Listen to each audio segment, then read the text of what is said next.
네, 안녕하세요. 자, 오늘은 백만 특례시죠. 고양시에 대해서 그 중에서 대장 아파트, 잘 나가는 아파트 하락률 넘버 5에 대해서 알아보도록 하겠습니다. 고양시 같은 경우에는 3개의 구로 이루어져 있어요. 네, 어디로 이루어져 있죠? 덕양구, 그 다음에 일산 서구와 동구로 이루어져 있습니다. 일기 신도시고 일산 신도시로 유명한 곳이죠. 자, 이 중에서 84제곱미터, 즉 31평에서 35평형 국평 기준으로 알아봤고요.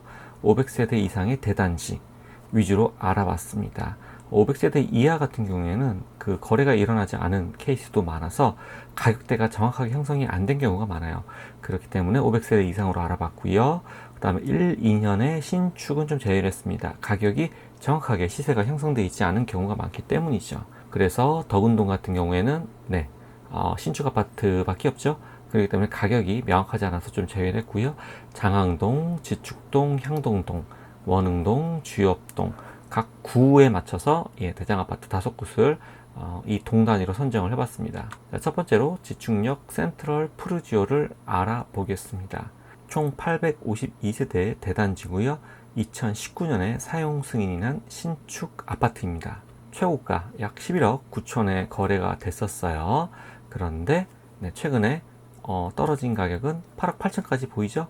근데 저희가 또 탑층이랑 1층은 취급을 안 합니다. 왜냐면 가장 가격이 저렴한 매물이기 때문에. 가장 로얄층의 물건이 거래된 것과 탑층하고 1층 물건을 비교하는 건 말이 안 되죠. 그래서 최소한 기준층 이상으로 알아봤을 때 9억이 가장 적절한 시세라고 생각을 해요. 그렇기 때문에 총 24% 하락한 모습을 보여주고 있습니다. 입지 간단하게 알아보면 지축역 센트럴 프로지오는 초역세권입니다. 그래서 지축역에서 지축역 프로지오까지 약 230m. 만약에 비가 온다고 하더라도 우산을 쓰고 오게 되면 크게 젖지 않을 정도의 거리가 된다고 보시면 될 것 같아요. 처음에 아파트가 들어왔을 때는 이 상업지구가 텅텅 비어 있어서 좀 을씨년스러웠는데 지금은 상업지구가 좀 들어오고 있는 추세로 보여지고 있습니다. 하지만 아직까지도 빈 곳이 많아요. 그리고 이렇게 거리상 좀 멀어 보이는데 초등학교랑 중학교랑 다 이어져 있습니다. 초품화 단지예요. 또 중학교 가기도 전혀 불편함이 없는 단지입니다. 그렇기 때문에 지축동에서는 대장단지로서 가장 가격을 짱짱하게 버텨주고 있어요. 그렇기 때문에 24% 정도 떨어졌지만 옆에 다른 단지 같은 경우에는 40%, 50% 떨어지는 단지들도 있어요. 이런 단지 빼고 순수히 대장만 알아봐서 대장의 흐름을 알아보는 게 부동산 시세의 흐름을 따라가는 데 중요하다고 떼부자는 생각하기 때문에 대장 아파트만 알아보고 있습니다.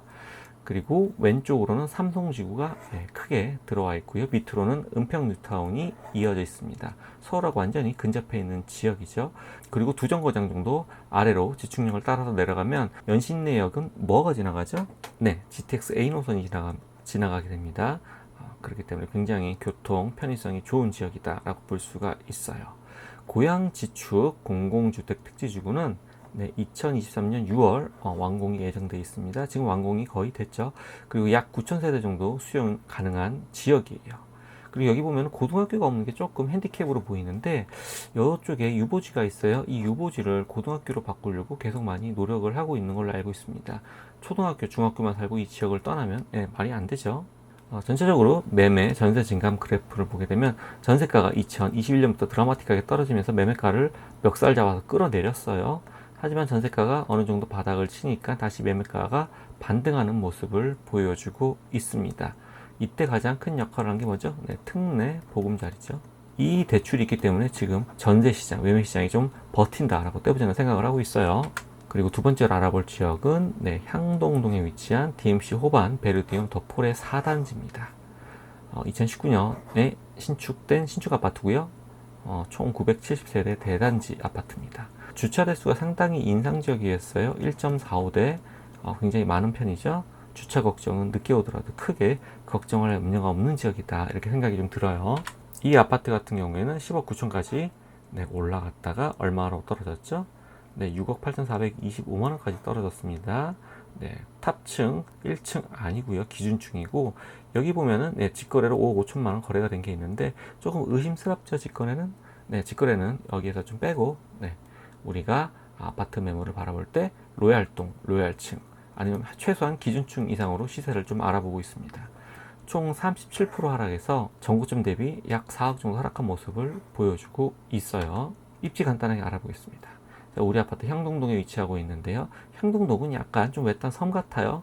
이쪽으로는 고양, 창릉, 신도시가 왼쪽으로 들어오고요. 근데 오른쪽은 어디죠? 이 산을 넘어가면 바로 서울 은평구가 있습니다. 그리고 수색역과 DMC역이 있어요. 우리 아파트 같은 경우에는 조금 전철하고는 거리가 좀 멀다. 다만 희망적인 거는 이제 서부선이 경전철인데 이게 예타가 좀 면제가 됐습니다. 그래서 위쪽으로 상업지역으로 이렇게 뚫고 지나갈 가능성이 많은데 노선은 정확하게 나온 단계는 아니고요. 그렇기 때문에 네, 역세권, 역과 굉장히 가까운 위치에 우리 아파트가 역을 이용할 수 있을 가능성이 굉장히 높아지고 있어요. 다만 이제 예타 통과를 했으면 앞으로 공사가 이루어지기까지 시간은 조금 걸리겠죠. 자, 아파트를 매입할 때 이런 지하철 호재가 있다고 매입을 하게 되면 네, 삶의 질이 굉장히 떨어지죠. 장화 신고 들어가서 구두 신고 나온다 라는 이야기가 있을 정도로 처음에 아무것도 없는 황무지 같은 아파트 단지에 들어갔다가 나중에 팔고 나올 때는 네, 수익이 짭짤이 나오는 케이스가 많이 있어요.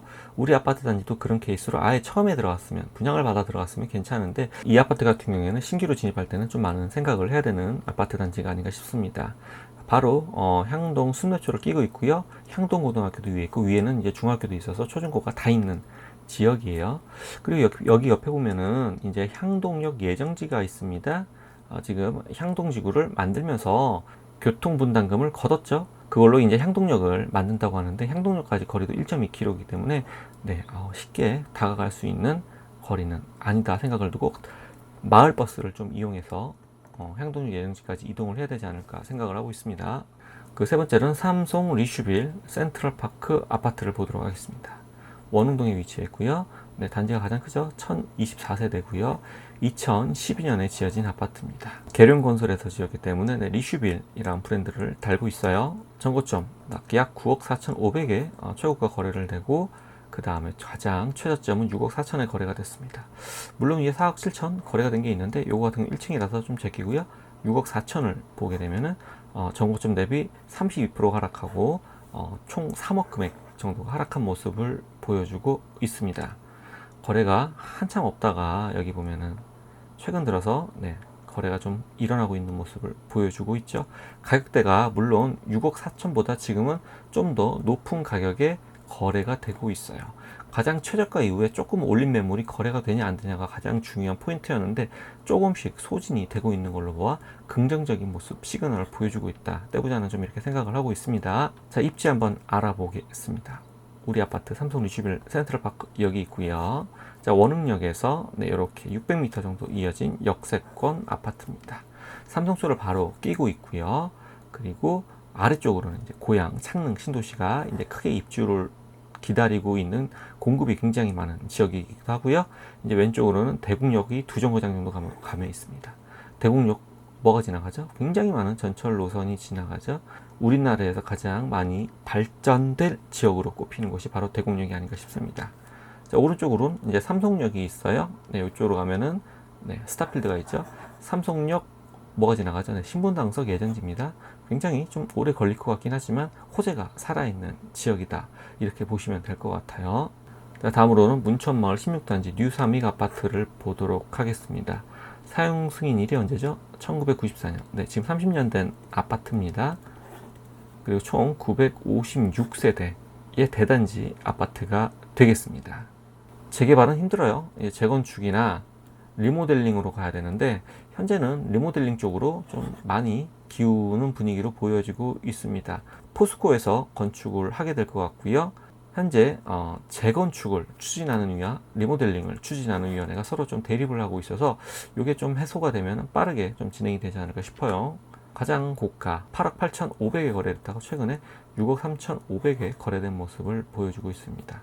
28% 하락했어요. 그 위로는 이제 조금 더 고가에 거래가 된 매물들이 있는데 현재 이 정도밖에 시세가 떨어지지 않은 것, 28%밖에 떨어지지 않은 것은 큰 이슈, 재건축과 리모델링 이슈가 있기 때문에 아무래도 이런 이슈가 있는 지역은 가격이 많이 버텨지더라고요. 전고점 대비 약 2억 5천 하락한 모습을 보여주고 있습니다. 입지를 간단하게 알아보면 네, 주엽역과 50m 거리예요.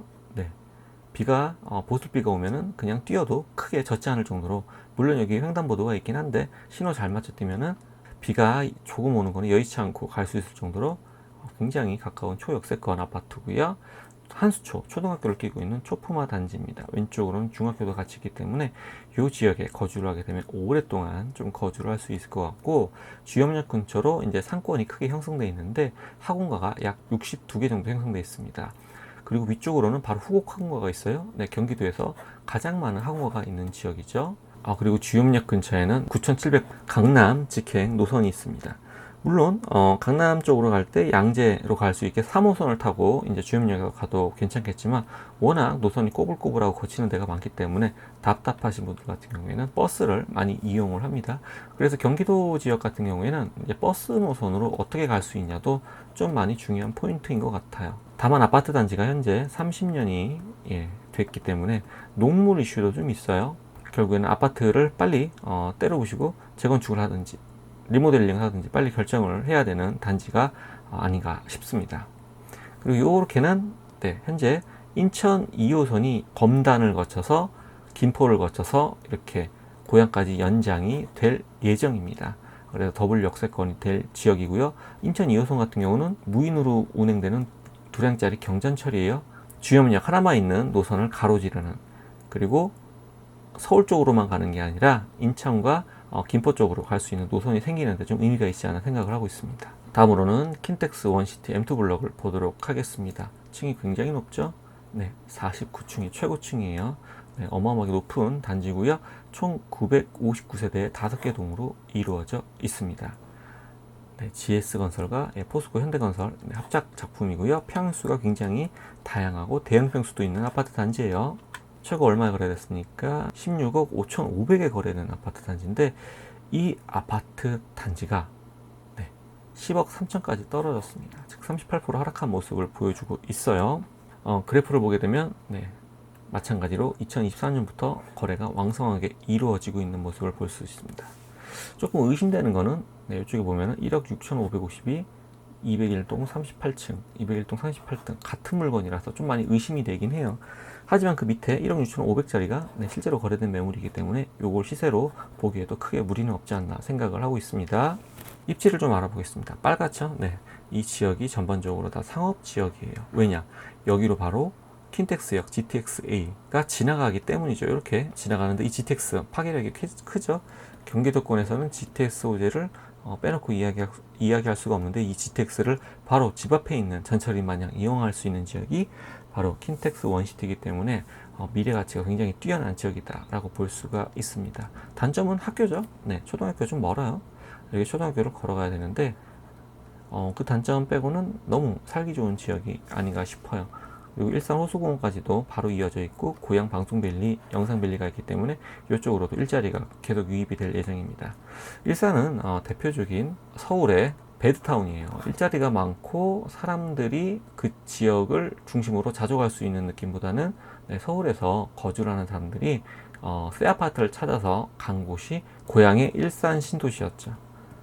그렇기 때문에 이쪽에는 당시에 뭐 분당을 갈 거냐 일산을 갈 거냐 갈림길에서 일산을 선택하신 분들이 많이 후회를 했었는데, 그럼에도 불구하고 100만 명에 이르는 특례시가 되었고, 도시 자체가 자주 끼는 건 떨어지지만 워낙 살기 좋고 아파트 단지들도 반듯반듯하고 동간 간격도 넓어서 거주하는 데는 굉장히 좋은 지역으로 알려져 있습니다. 거기에다 킨텍스 1전시장, 2전시장까지 있기 때문에 이쪽에서는 굉장히 유동 인구가 많고, 그로 인해서 상업시설도 주위에 쭉 유지가 되어 있습니다. 현대백화점과 롯데빅마켓도 바로 근처에서 이용을 할 수가 있죠. 자, 현재 고양 같은 경우에는 아까 우리가 처음에 지축동에서 본 것처럼 전세가가 2021년부터 드라마틱하게 떨어지다가 반등을 하기 시작하면서 매매가도 하락폭이 줄어들고 있는 모습을 보여주고 있습니다. 현재 하락은 계속하고 있는 거예요. 다만 하락폭이 줄어드는 모습을 보여주고 있어서 긍정의 시그널로 보시는 분이 상당히 많이 있습니다. 하지만 떼부자 같은 경우에는 요런 신호 사이클은 투자 사이클이다 이렇게 보기보다 여기서 조금 완만하게 반등하고 떨어지고 반등하고 떨어지고 하면서 바닥을 야무지게 다지는 모양새를 좀 보여줄 것 같아요. 그리고 2023 23년, 24년을 지나서 2025년부터 우리 고향 지역은 좋아지지 않을까 싶습니다. 이때부터 전세가가 올라갈 수 있다라고 떼부자는 생각을 하고 있어요. 왜냐하면 인접 지역인 은평구와 파주시가 현재 가장 고양시와 인구가 전출되고 전입되는 지역입니다. 그렇기 때문에 이 세 군데 지역을 같이 봤을 때 공급과 수요 곡선에서 2025년부터 굉장히 좋은 흐름을 보여주고 있다라고 좀 생각을 하고 있어요. 자, 결론 내리겠습니다. 현재 고양 지역에서도 재건축, 리모델링 이슈가 있는 지역 같은 경우에는 가격 방어를 굉장히 잘 하고 있어요. 네. 그리고 아까 우리 수요, 공급 곡선에서 봤듯이 2025년부터 전세가가 고향에서 상승하는 분위기가 이루어질 거다.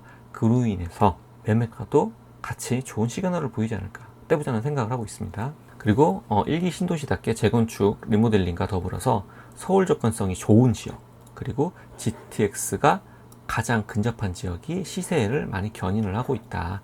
이유는 자족적인 느낌보다 고향 같은 경우는 서울의 베드타운 느낌이 강하기 때문에 해당 서울과 인접해 있는 지역, 서울과 교통이 편해지는 지역으로 발전을 할 수밖에 없다라고 좀 떼보자는 생각을 하고 있고요.